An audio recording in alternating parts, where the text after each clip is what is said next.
Hello viewers, welcome back to our channel. This is Sanjeev from Code Love. Today we are going to solve this problem, that is not shading. This is a practice problem of division to 766. So let's get started. Question इसमें कहना क्या चाहता है कि there is a grid, यहाँ पे एक grid होगा विथ n रोज और m कॉलम, जिसके अंदर n रोज होंगे एंड m कॉलम्स होंगे. Some cell are coloured black, कुछ जो सेल होंगे वो ब्लैक कलर्ड का होगा, and rest of the cells are coloured white, और बाकी सारे जितने कलर्स है वो व्हाइट होगा. इन वन ऑपरेशन, एक ऑपरेशन में you can select some black, एक ऑपरेशन में सिलेक्ट करते हो तो कुछ भी ब्लैक सेल, और डू एग्जैक्टली नीचे दिए गए उनमें से कोई काम करना है. ठीक है. Colour all the cells in its rows black, सारे इसके रो के सारे को ब्लैक कर दो और इसके सारे कॉलम को ब्लैक कर दो. ठीक है.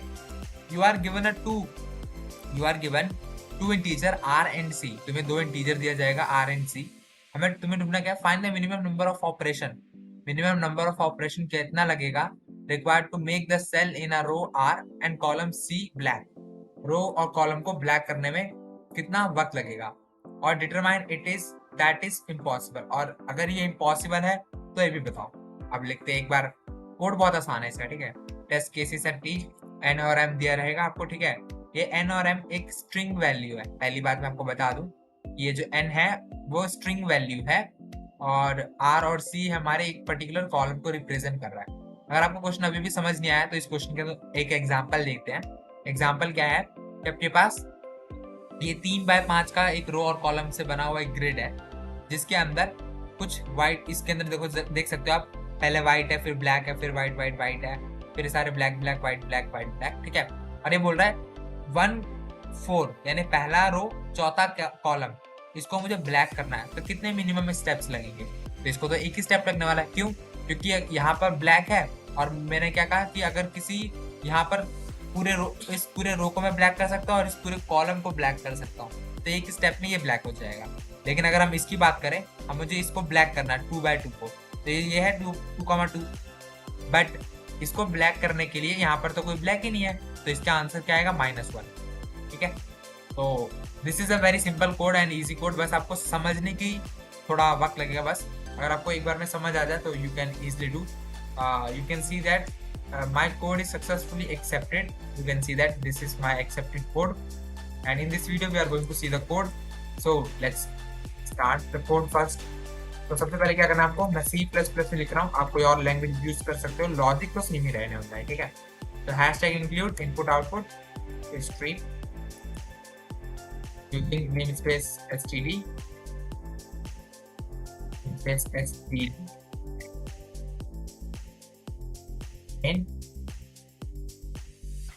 NT और CNP.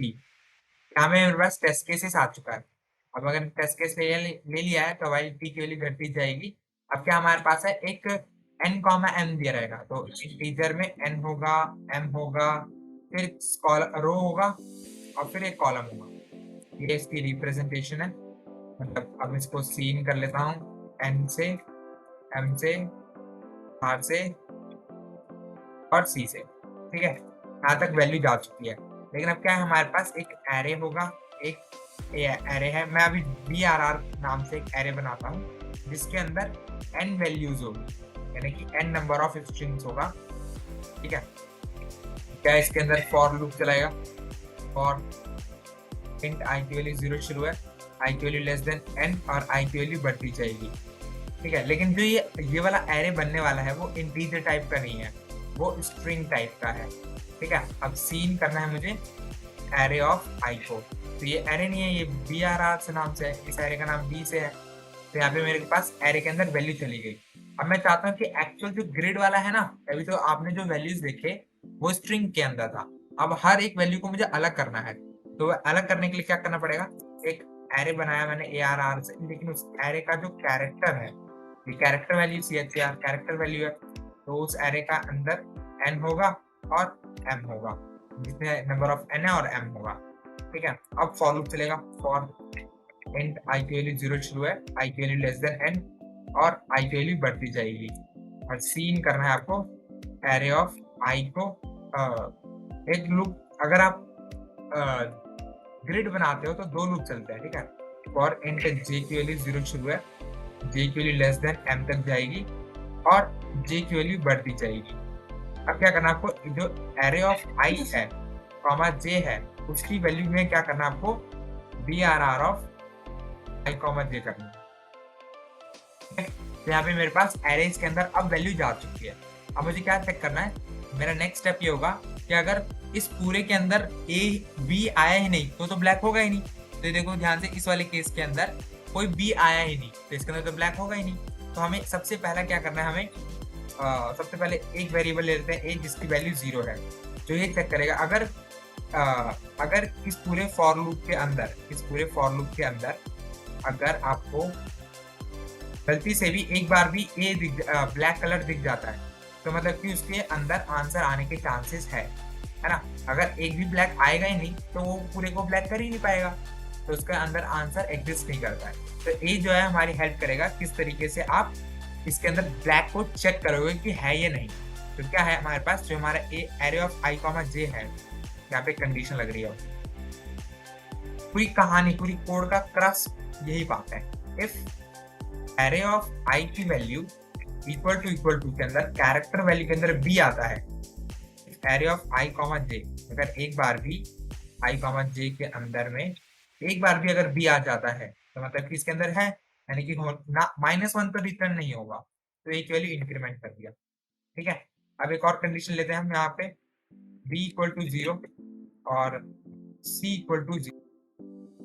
ये कंडीशन क्या कहेगी, लेट सपोज कि देखो जैसे कि यहाँ पर ब्लैक है, तो अगर इस रो में कहीं पर भी ब्लैक आ जाए तो कि हाँ मतलब कि लेट सपोज कि 1,4 अगर आपको इस वाले पोर्शन पे ब्लैक करना है, अगर इस रो में ब्लैक आया तो यानी कि ये एक बार में हो जाएगा, या इस कॉलम में ब्लैक आया तो ये एक बार में हो जाएगा, है ना। तो हमें एक रो और एक कॉलम के लिए एक फिर से लूप लगाएंगे। इफ एरे ऑफ आई, ये हमारा रो के लिए है, तो रो के लिए तो आर फिक्स है, आर की वैल्यू तो ऊपर दिया हुआ है, तो आर माइनस में वन क्यों किया मैंने, क्योंकि एरे जो होता है 0 से शुरू होता है, तो एक माइनस करेंगे हम, ठीक है। तो if array of I minus 1 comma J की वैल्यू इक्वल टू में बी है, यानी इस पूरे रो के अंदर एक बार भी अगर आपके पास बी आता है, तो मतलब कि बी की वैल्यू इंक्रीमेंट कर दो और आप एक स्टेप में कर पाओगे। ऊपर वाले में तो पक्का आंसर एग्जिस्ट करता है, यानी -1 नहीं होगा। इस वाले में क्या होगा कि एक बार में आप कर पाओगे। अगर किसी कॉलम में हो गया सेम चीज, if A R R of C minus में 1, ये आई तो सेम ही रहेगा, सी माइनस में 1 करते हैं, इक्वल टू में बी आता है, तो क्या रहेगा हमारे पास, सी की वैल्यू इंक्रीमेंट कर दो, ठीक है। अब क्या हो गया, हमारे पास दूसरी वाली कंडीशन भी सेटिस्फाइड हो गई। अब तीसरी कंडीशन क्या है, क्या ऐसा तो कोई प्रॉब्लम नहीं, मेरा जो मैं वैल्यू ढूंढ रहा हूँ वो एग्जैक्ट वही वैल्यू हो। जैसे कि फॉर एग्जाम्पल इस टेस्ट केस में देखो कि जो वैल्यू ढूंढ रहा था जिसका आंसर 0 आया, देखो ये वाली की वैल्यू भी 2,1 पे मुझे बी चाहिए, तो दूसरा रो और पहला कॉलम, तो ये तो पहले से बी है। ऐसा केस भी तो हो सकता है जिसका आंसर 0 होने वाला है। तो ऐसे के लिए क्या करना पड़ेगा, एरे ऑफ आई मतलब r माइनस में 1 और c माइनस में 1 कॉलम है, इक्वल टू में अगर b दे दे तो हम b वाली वैल्यू को इंक्रीमेंट कर देते हैं। d वाली वैल्यू को मैंने इंक्रीमेंट कर दिया, और ऊपर एक d वेरिएबल बनाना पड़ेगा, b की वैल्यू मैंने 0 दे दी, ठीक है। तो मेरे पास b की वैल्यू आ जाएगी। अब करना क्या है हमारे पास, इस कहानी के अंदर हमें अब फाइनल आंसर करना क्या है, इफ अगर हमारे